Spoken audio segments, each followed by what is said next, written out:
Sebaiknya memang kita tidak terlalu fokus untuk menghitung hari ya. Tapi pertanyaan fokusnya pada saat dimana itu terjadi, apa yang sudah kita persiapkan. Karena ujiannya dahsyat, dahsyat. Jangankan untuk, mohon maaf, orang-orang awam ya, ulama saja banyak yang tergelincir kata Rasulullah. Bahkan ketika Dajjal muncul pun ada ulama yang terbaik di dunia. Dia berangkat menemui Dajjal. Dia yakin kalau dia akan bisa menghujat Dajjal, tapi ternyata tidak bisa. Bahkan dia menjadi pengikut Dajjal yang setia.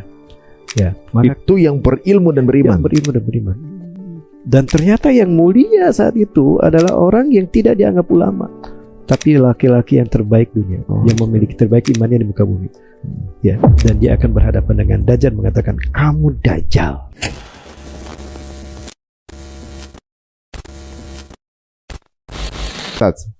Kita kembali kepada Imam Mahdi. Ketika dia kembali, ketika dia turun, atau juga kemudian ada di bersama kita nih, muncul ya, ketika dia muncul, itu hal pertama yang dilakuin adalah memerangi kemunafikan raja-raja Arab.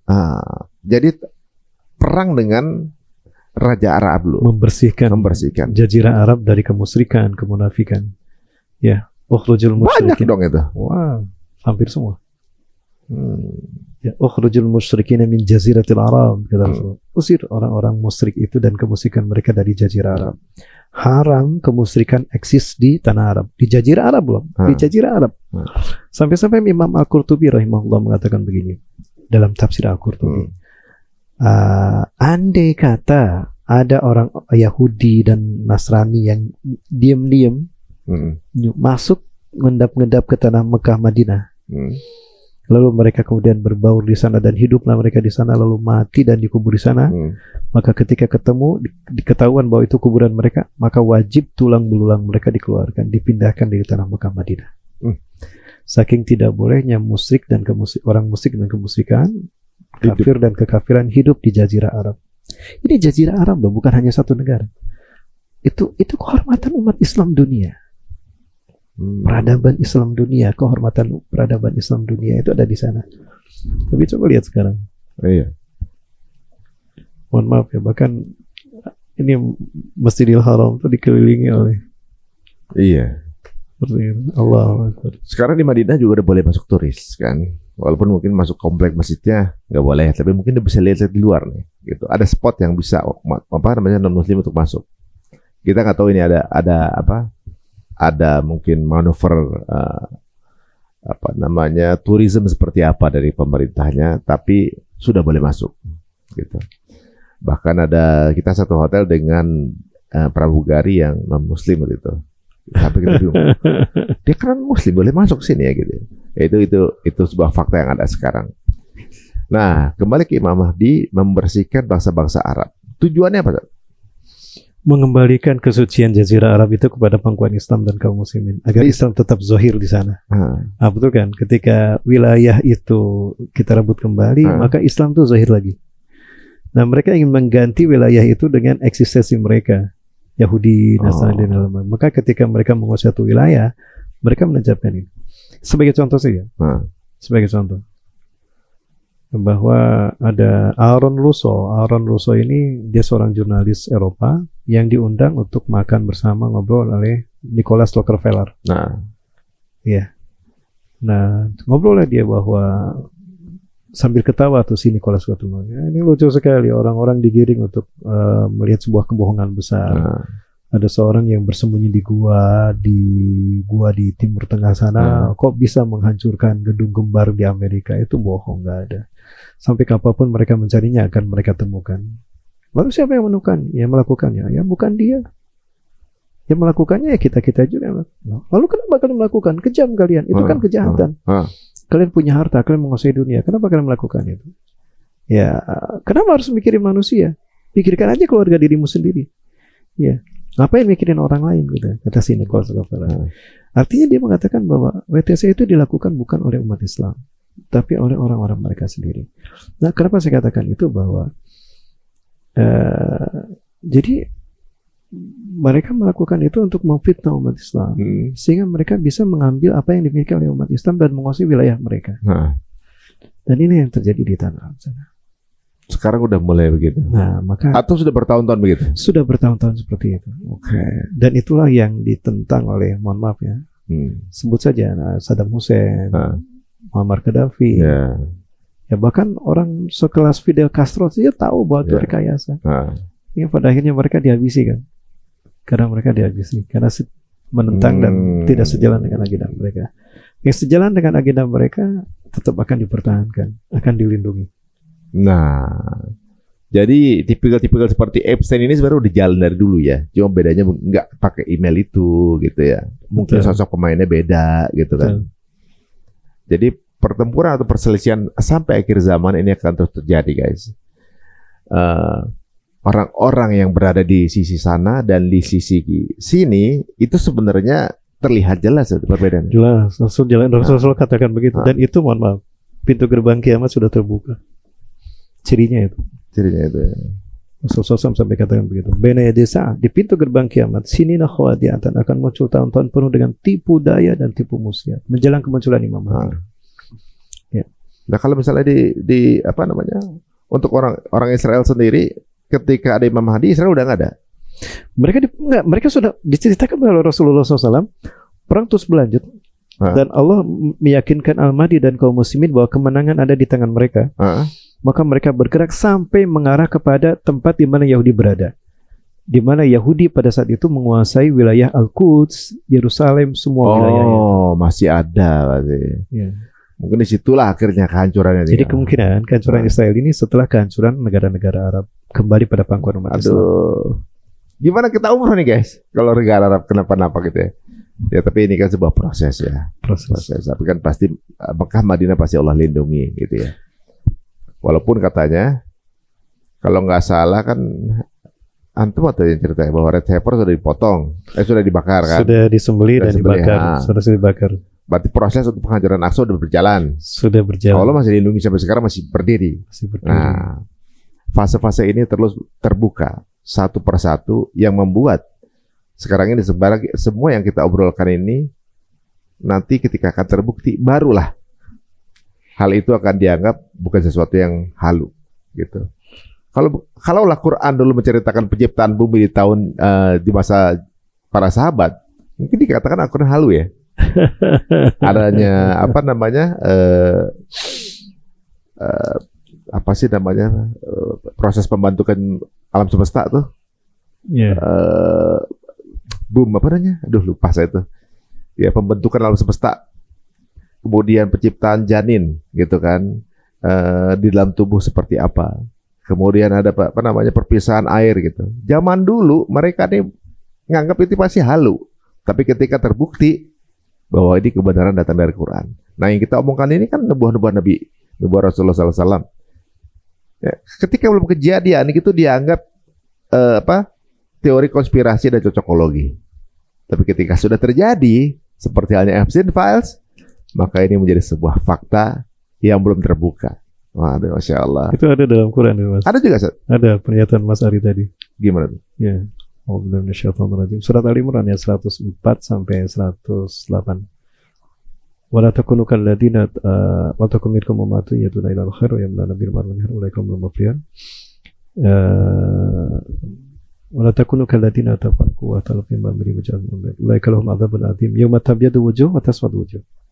Pada hari di mana akan ada putih berseri wajah mereka dan ada hitam pucat wajah mereka. Fa'amal ladzina aswaddat wujuhum. Adapun orang-orang yang hitam pucat wajah mereka, dikatakan oleh para malaikat, akafartum ba'da imanikum. Kenapa kalian kufur setelah kalian beriman? Fadzukul 'adzabi bima kuntum takfurun. Maka rasakan azab dari Allah atas apa yang kalian kufurkan. Mereka hitam pucat wajahnya. Mereka dikatakan kufur setelah mereka beriman.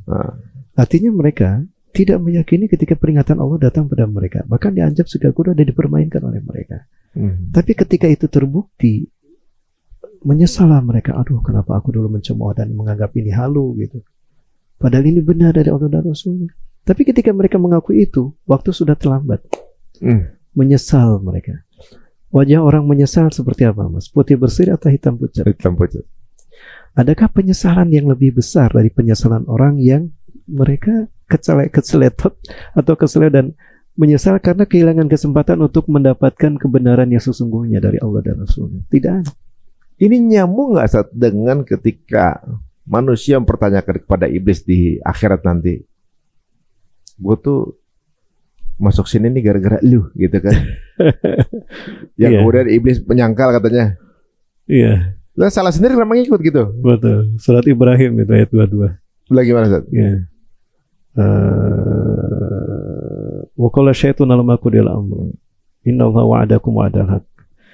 Dan berkatalah iblis ketika perkara kebenaran itu Allah tetapkan, Allah bukakan yang benar mana, yang salah yang batin yang mana. Ya, sesungguhnya Allah menjanjikan yang benar pada kalian. Dan aku pun sama, tapi aku menyalahi perintah kebenaran dari Allah. Fa'ahlaf, lalu kalian mengikuti aku. Ya. Maka jangan salahkan aku, salahkan diri kalian sendiri. Kenapa kalian mau mengikuti aku? Nah, kata iblis. Lepas tangan berarti kan ya? Iya, lepas tangan. Iblis itu lepas tangan di hadapan Allah. Nah ini dia, makanya teman-teman sekarang banyak orang-orang yang mungkin menyangkal kebenaran atau juga menghindari bahkan gitu, atau menepis, entah itu dengan kata-kata seperti apa juga gitu.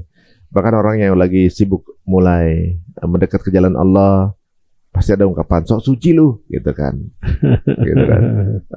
Sok bener lu gitu. Nah itu kadang-kadang perlu dibalas gitu. Sok kafir lu gitu kan. Kan nggak boleh kan gitu.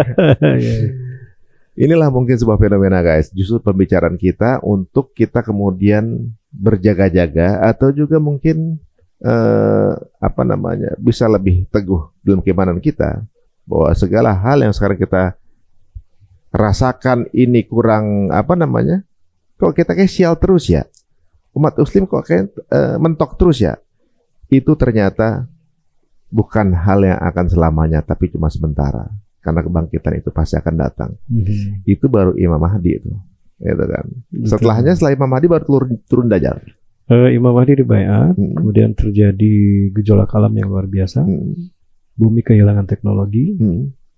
Ya, ketika bumi kehilangan teknologi, maka muncullah binatang jasasa yang bisa berbicara, yang mengingatkan bahwa manusia dulu ingkar pada Allah, yang kemudian diikuti dengan kemunculan Dajjal. Kalau gejala alam itu yang saya katakan bumi kehilangan teknologi itu melalui proses terbitnya matahari dari barat, itu proses salah satu prosesnya. Udah munculnya dukhan.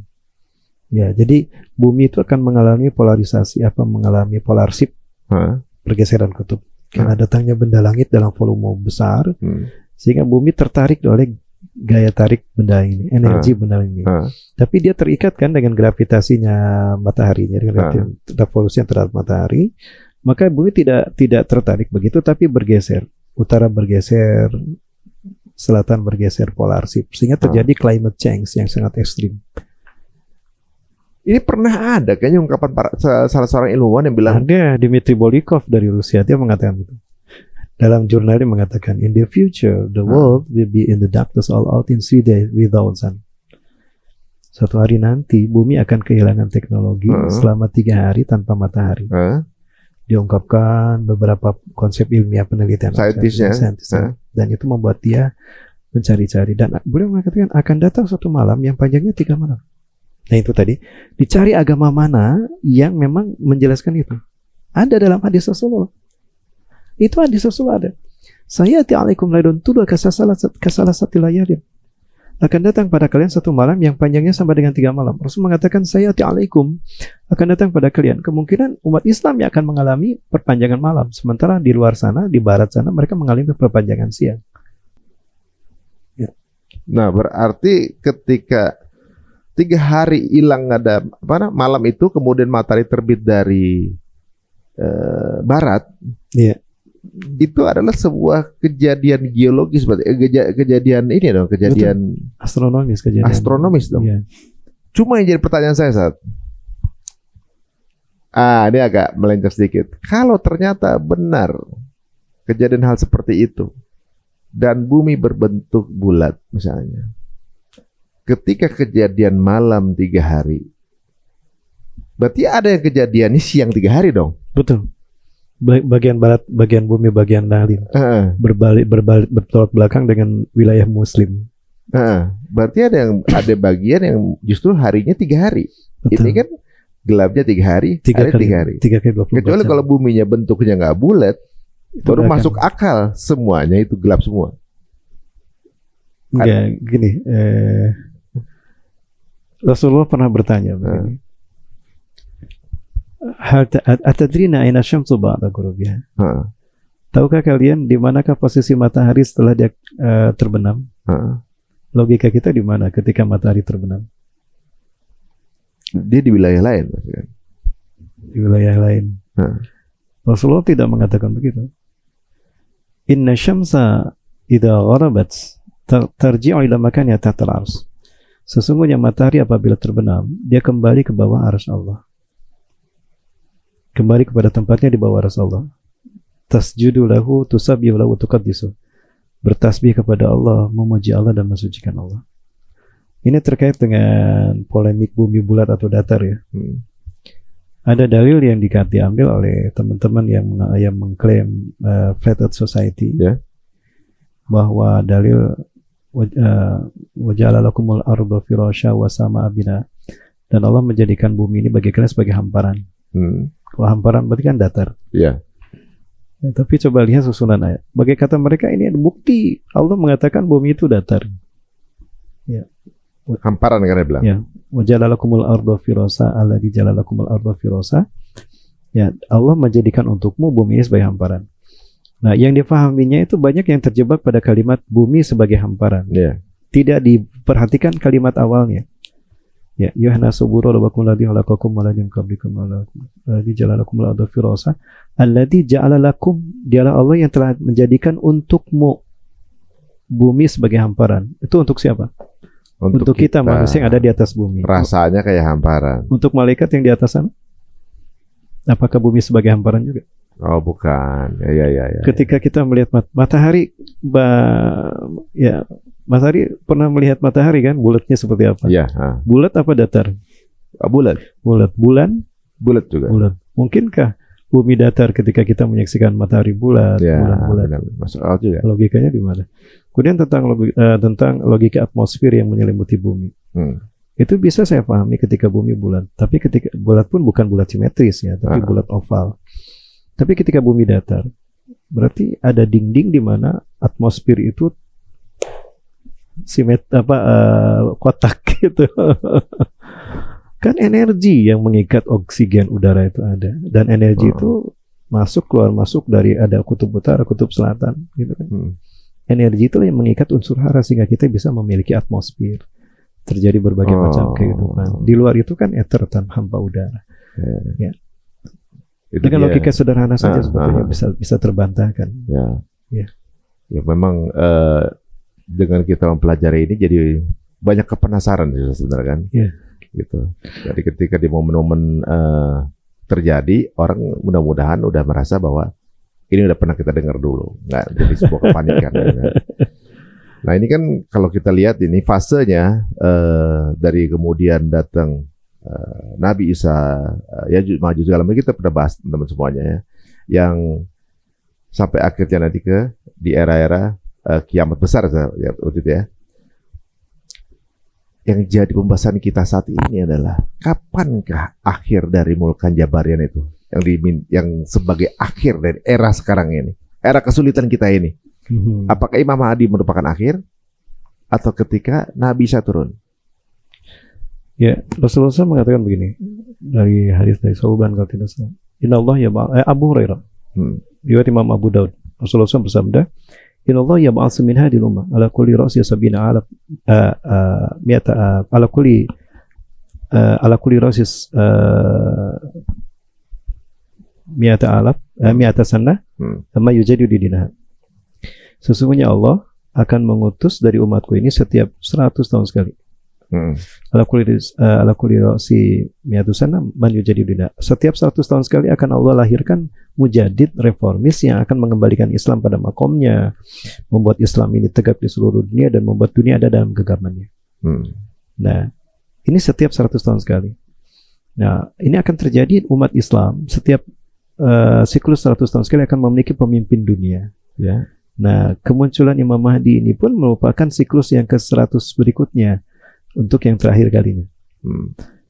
100 tahun sebelumnya kan orang-orang banyak memandang itu Turki Utsmani karena umat Islam yang terakhir memimpin Turki Utsmani, dan Turki Utsmani berakhir 3 Maret 1924. Dan coba kita lihat fenomena geopolitik Islam di wilayah Timur Tengah.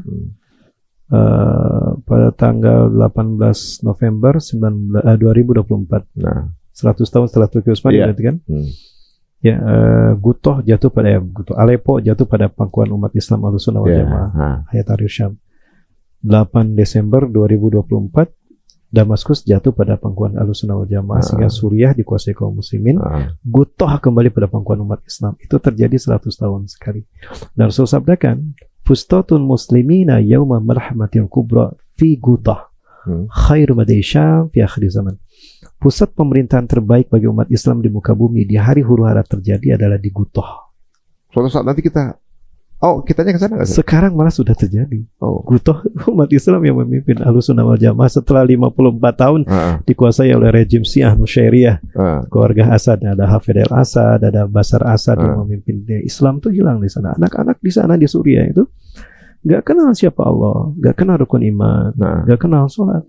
Ada wilayah, bukan ada banyak di Suriah ini anak-anak nggak kenal Allah, nggak kenal Tuhan, nggak kenal sholat. Maka mujahidin yang berjuang hijrah ke sana, berjihad di sana itu memberikan pembelajaran tauhid pada anak-anak Suriah. Jadi saking dalamnya pengaruh Syiah itu mereduksi Islam dari kehidupan kaum muslimin di Suriah, Damaskus. Sekarang mayoritas dari Syria apa? Sekarang sudah muslim Ahlussunnah wal Jamaah. Ahlussunnah sekarang. Sebetulnya Ahlussunnah wal Jamaah, cuma kemarin itu tertutupi oleh kekuasaan politik saja. Kekuatan politik saja.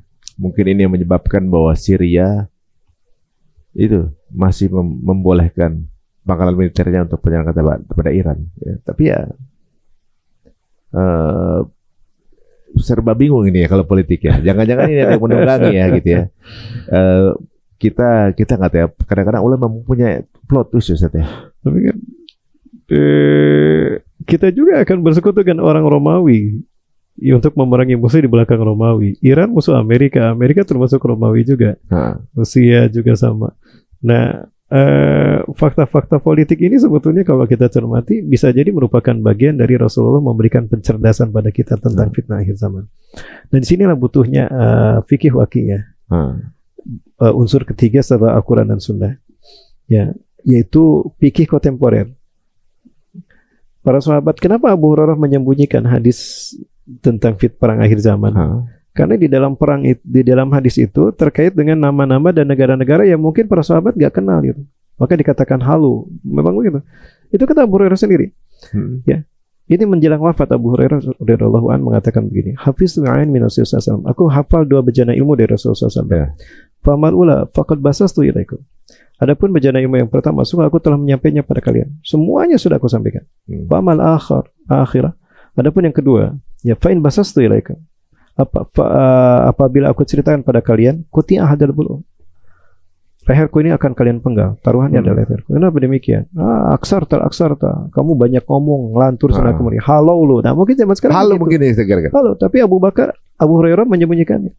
Mau nggak mau sekarang kalian melihat aku akan mati. Aku ada pada rajaku. Demi Allah aku sampaikan.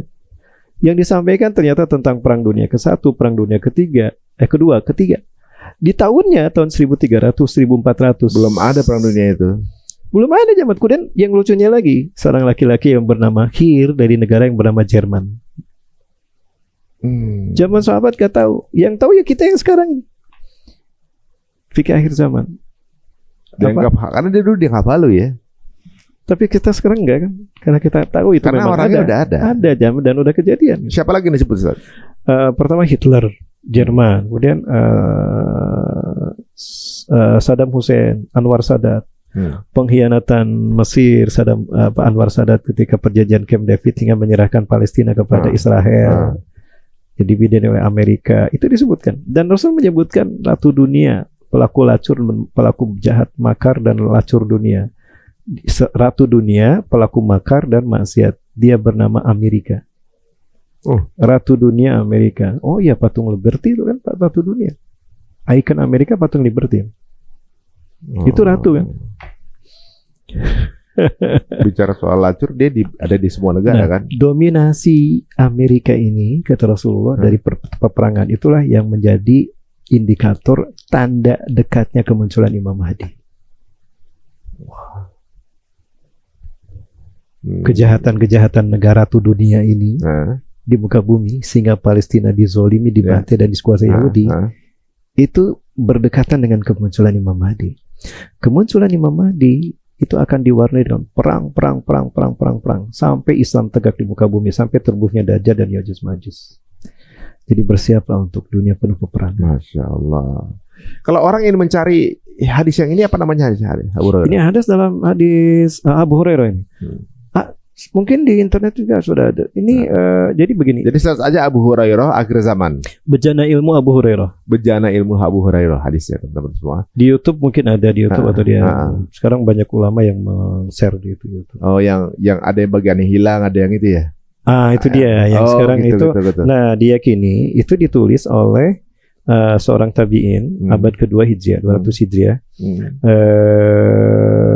Bisa jadi ya itu tadi muridnya Abu Hurairah yang mendengar ketika Abu Hurairah akan wafat itu. Ditulis sama dia. Nah, dan manuskripnya sekarang ada di Turki, Perpustakaan Nasional Turki. Masih ada tuh? Menurut beberapa data yang saya coba cari ya, saya coba cari di YouTube tuh, ada ternyata. Jadi Pak top cover? Ya? Di top cover? Mungkin. Mungkin di top cover ya. Menarik guys, kalau ke sana ya pastikan kalau bisa nyari ketemu gitu, di foto cakep banget itu ya. Dan sebenarnya file ini udah banyak kalau kita googling ya teman-teman, udah ada gitu ya. Dan ini menariknya bahwa ini ditulis tahun 1300 atau 1300 yang lalu. Ini pada abad ke-200 Hijriah, berarti tahun 800-900-an, 900 Masehi. 900 Masehi teman-teman. 900 Masehi. Sebelum ada yang namanya Hitler atau juga mungkin Amerika, sudah ada ungkapan dari Abu Hurairah ini, seorang perawi hadis yang suka melihara kucing. Sahabat ya. Paling banyak meriwayatkan hadis. Paling banyak meriwayatkan hadis. 5.364 hadis kalau tidak. Ramai banget itu. Nah, ini ada nih 2 bejana ilmu Abu Hurairah. Ada di sini. 2 bejana ilmu Abu Hurairah, teman-teman bisa lihat sendiri, kemudian dibaca-baca apakah pembahasannya benar-benar seperti yang kita bicarakan ya. Kalau nggak salah kita pernah lebih detail bahasa ini saja. Pernah juga dulu. Pernah aja.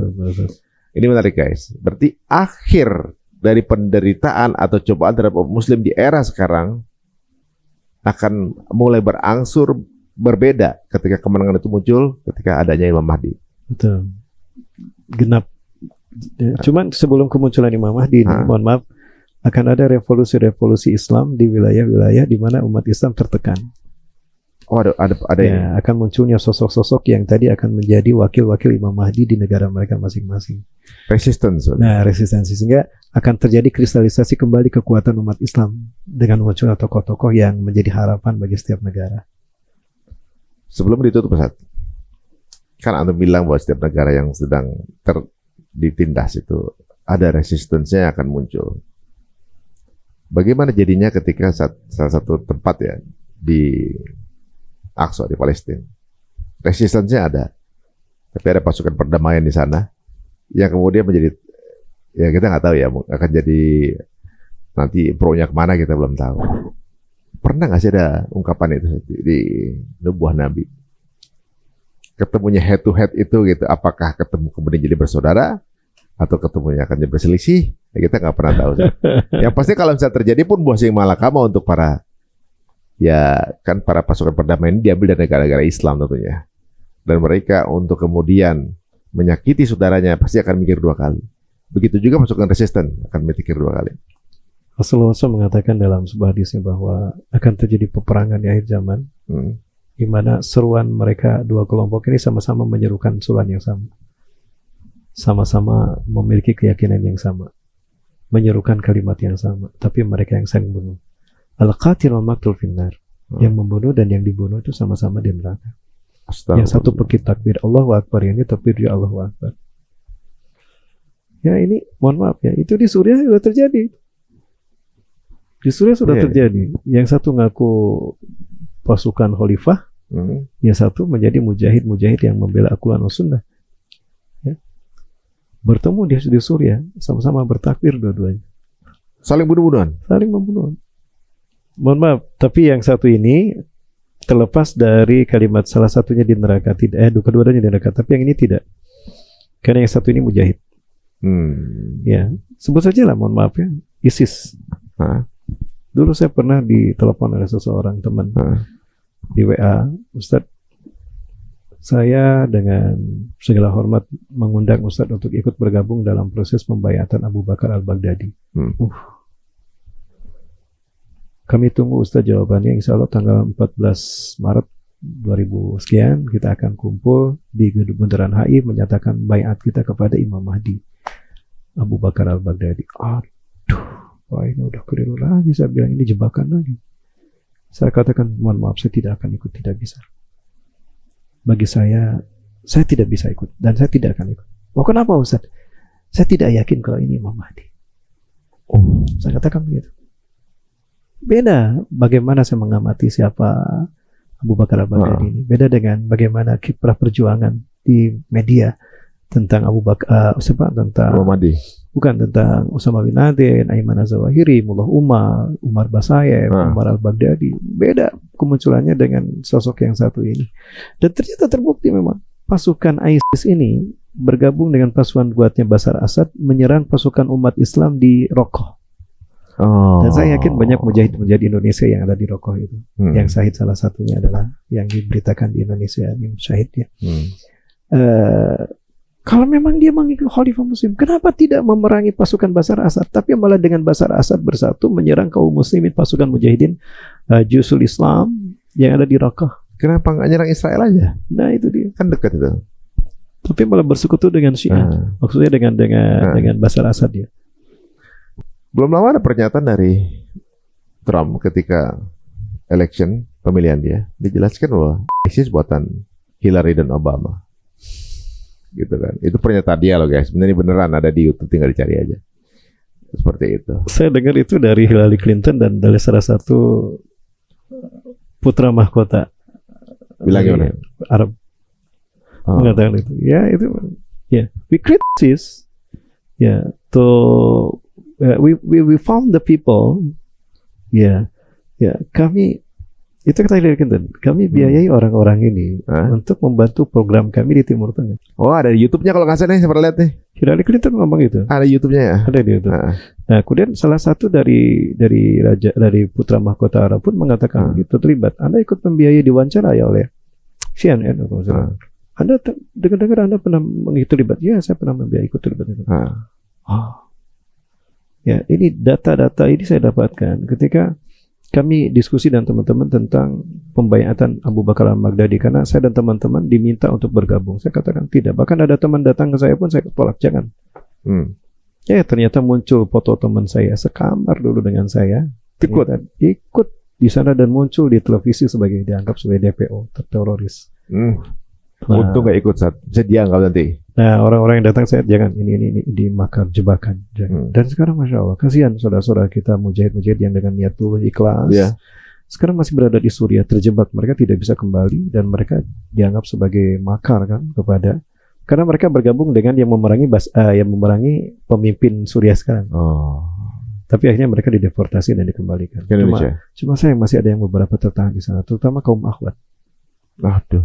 Korbannya luar biasa. Ya sayang sekali memang di dalam circle dunia Islam juga banyak yang mudah gitu ya untuk kemudian terprovokasi kemudian dilantik untuk ikutan seperti itu gitu ya.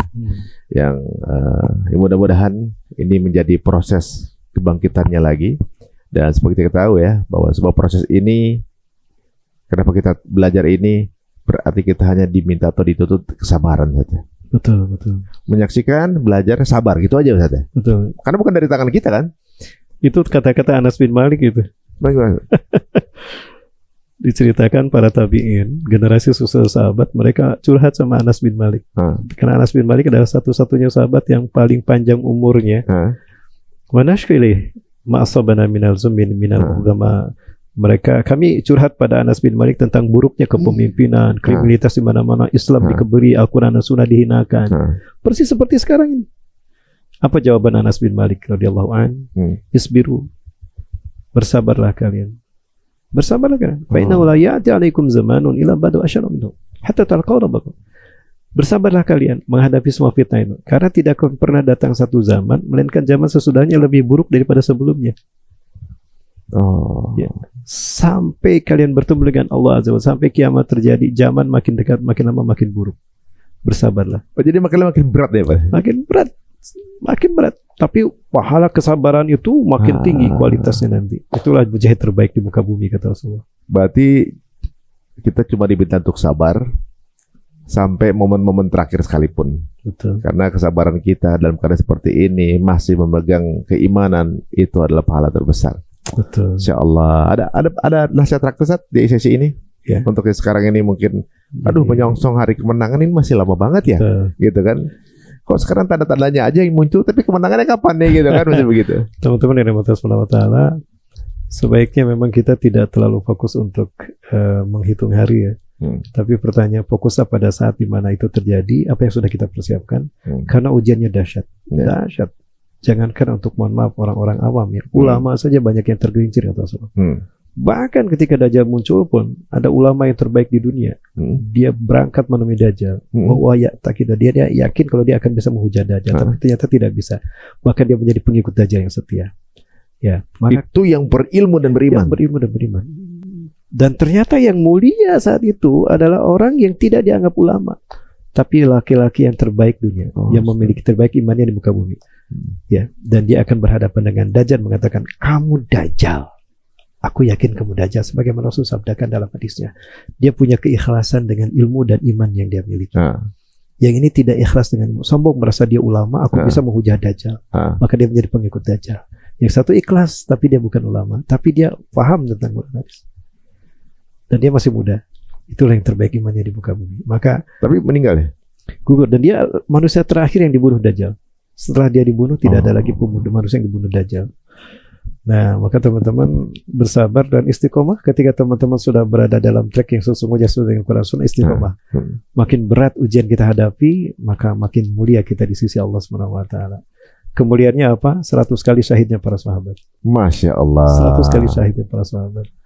Berarti teman-teman semuanya udah dengarkan nasihat dari Ustadz bahwa bukan sebuah kebetulan kita berada di zaman ini, dan bukan sebuah kebetulan kita bisa membahas ini dan berdiskusi dengan teman-teman semuanya. Berarti memang kita dipilih sebagai umat-umat akhir zaman, dan bukan umat-umat yang kemudian di akhir zaman terjerumus dalam fitnah. Seperti setiap akhir sholat, kita juga berharap untuk diselamatkan dari fitnah Dajjal.